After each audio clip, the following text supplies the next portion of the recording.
और मेरे मन में ये बात आती है कि अगर महादेव ने उस हलाहल का पान न किया होता तो दुनिया के लोगों को अमृत न मिला होता। महादेव को दुनिया ने चाहे जो दिया, लेकिन महादेव ने दुनिया को जीवन दिया, अमृत दिया। अमृत की बूंदें गिरी वहां तो इतना सा लाभ है, और जिसके कारण ये है वो मूल कारण तो महादेव ही है। लेकिन महादेव एक ऐसे सब कुछ देने वाला है, उसको हम और आप क्या दे सकते हैं। महादेव के विभिन्न स्वरूपों की पूजा हमारे समाज में, हमारे परिवार में, हमारे देश में, विश्व में होती है। लोगों ने महादेव की पूजा करके ईश्वर के रूप में, भगवान के रूप में उनकी पूजा करके अपनी मनोकामनाओं की पूर्ति भी की। मनोकामना सबकी अलग अलग हो सकती है। जब हम लोग यहाँ की यात्रा में थे तो हमारे हाथ में जो कंगन है उस रुद्राक्ष के बारे में हम लोग बात करने लगे।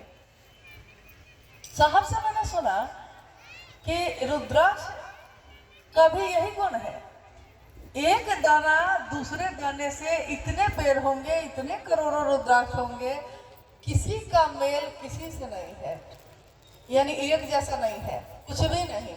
ना आपकी आंखें, ना आपका शरीर, ना आपका अंग प्रत्यंग, ना आपका दिमाग, ना आपका दिल, सब की चीजें अलग अलग हैं, सबके निशान अलग अलग हैं।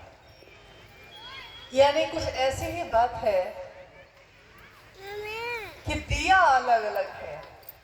किसी का दिया सोने का है, किसी का चांदी का, किसी का पीतल का, किसी का मिट्टी का, और किसी ने मिट्टी तक नहीं मिली तो आटा गूंथकर आटे का ही बना लिया है।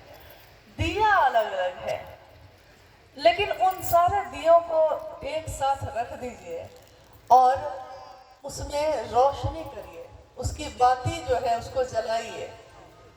बाती जब जल जाती है और तब अगर दिए को छुपा दिया जाए और कहा जाए कि अब बाती को देखिए, रोशनी को देखिए, और इस रोशनी से आप पता लगाइए कि कौन सी रोशनी सोने के दिए की है और कौन सी माटी के दिए की है, तो कौन बता सकेगा?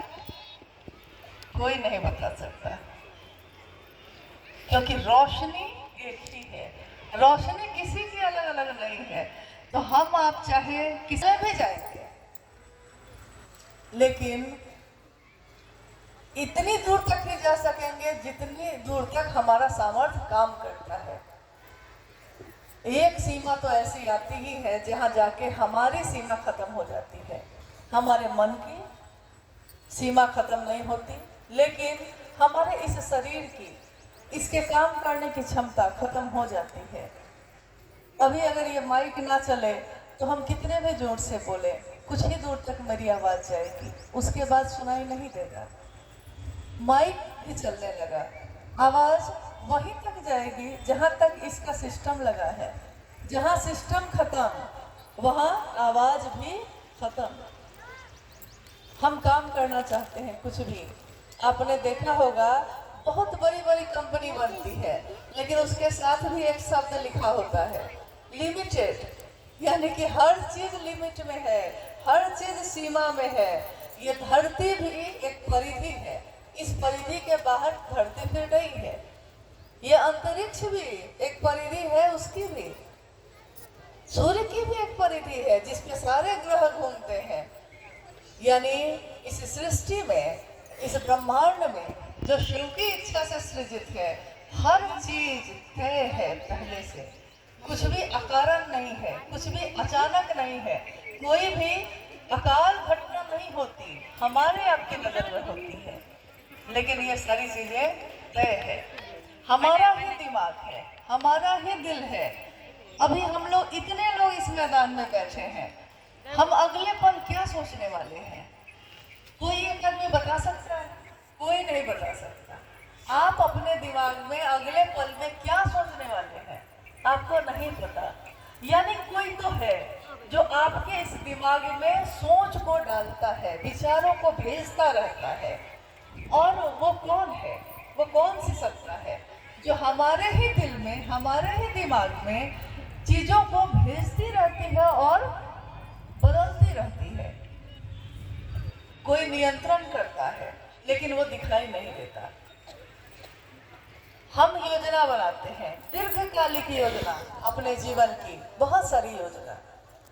हमारी योजना कुछ और होती है लेकिन ईश्वर की कुछ और होती है। हम जो सोचते हैं, हम सोचते हैं हम ये कर लेंगे, लेकिन जो तय है ऊपर से, आप किसी न किसी घटना से आपका मन ही आपको उस तरफ मोड़ देता है जिस तरफ आपने सोचा भी नहीं था कि आप जाएंगे या आप करेंगे। यानी अकारण तो यहाँ कुछ भी नहीं है।